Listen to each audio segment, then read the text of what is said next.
જુનાગઢ જિલ્લાના વંથલી તાલુકાના ગાદોઈ ગામ પાસે જુનાગઢથી સોમનાથ જઈએ એ રસ્તા પર એક ટોલ નાકું આવેલું છે.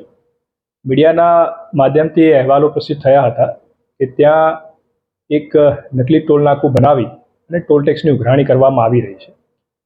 આ બાબતની તાત્કાલિક નોંધ લઈ અમે એસપી શ્રી પાસેથી પણ એનો અહેવાલ માંગ્યો હતો. સાથે સાથે અમે મામલતદાર શ્રીના અધ્યક્ષતામાં એક કમિટી બનાવી હતી, જેમાં આરએનબી પંચાયત, સિંચાઈ, પોલીસ વગેરેની ટીમ બનાવી અને સ્થળ ઇન્સ્પેક્શન કરીને રિપોર્ટ આપવાની સૂચના આપી હતી. એનો રિપોર્ટ આવ્યો છે.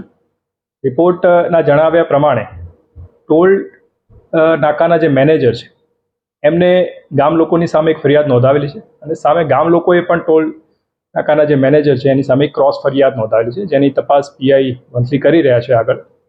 ઉપરાંત જે અમારી આ ટીમ ગઈ હતી એને જોયું કે એક સિંચાઈ વિભાગ મારફતે એક પાળો બનાવવામાં આવ્યો હતો. એ પાળાની બંને બાજુ માટીનું પુરાણ કરી અને જગ્યાને સમતળ કરી અને વાહન પસાર થતા હોય એવી એક વ્યવસ્થા જોવા મળી હતી. એટલે ટીમે તાત્કાલિક ત્યાં પગલાં ભરી અને માટી વગેરેનું પુરાણ હતું અને દૂર કરાવ્યું અને ફરીથી એ પાળાને પૂર્વવત સ્થિતિમાં લાવ્યો, જેથી વ્હીકલ પસાર ન થઈ શકે. અમારી ટીમે ત્યાં એ પણ ચેક કર્યું કે કોઈ આવા ટોલના ઉઘરાણા કરવામાં આવે છે કે નહીં.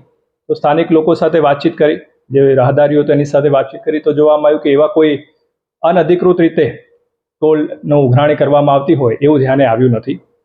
આના એક પરમનન્ટ સોલ્યુશન માટે અમે આગામી સમયમાં એક આનું જાહેરનામું પસાર કરીશું, કારણ કે આ આરએનબી પંચાયતનો રોડ છે, જે એટલે કે વિલેજ રોડ પ્રકારનો છે, એટલે ભારે વાહનો પસાર ન થાય એનું એક જાહેરનામું અમે બહાર પાડવાના છીએ. સાથે સાથે હાઇટ બેરિયર પણ એ રોડના એન્ટ્રી પોઈન્ટ ઉપર મૂકશું કે જેથી વ્હીકલ જે છે એ પસાર ન થાય. નેશનલ હાઈવેના અધિકારીઓ સાથે પણ અમારી વાત થઈ છે અને અમે પણ એમને ખાસ સૂચન કર્યું છે કે આપના જે ટોલ નાકું છે એને એવી રીતે આપ પ્લેસ કરો કે જેથી લોકો આરએનબી પંચાયતના કે આ ગામડાના રસ્તા પરથી પસાર થઈને પણ આવે વ્હીકલ તો પણ એને ટોલ નાકામાંથી જ પસાર થવું પડે. તો આ જે ઇસ્યુ છે એનું આપણે એક પરમનન્ટ એનું સોલ્યુશન લાવી શકે એવી સૂચના અમે આપી છે. તો એવું કહેવાય છે કે ગામના લોકો છે, કેટલાક લોકો છે, પૈસા ઉઘરાવતા હતા, એવું કંઈ સાચું છે ખરી? અમારી ટીમે જે અત્યારે તપાસ કરી છે અને લોકોને પણ પૂછ્યું, એવા કોઈ અહેવાલ અમને મળ્યા નથી કે આવી પ્રકારની કોઈ ત્યાં જે કૃત્ય થતું હોય. લોન પર ફોન 15 વર્ષ જૂનું ગુરુ મોબાઈલ એન્ડ ઇલેક્ટ્રોનિક્સ.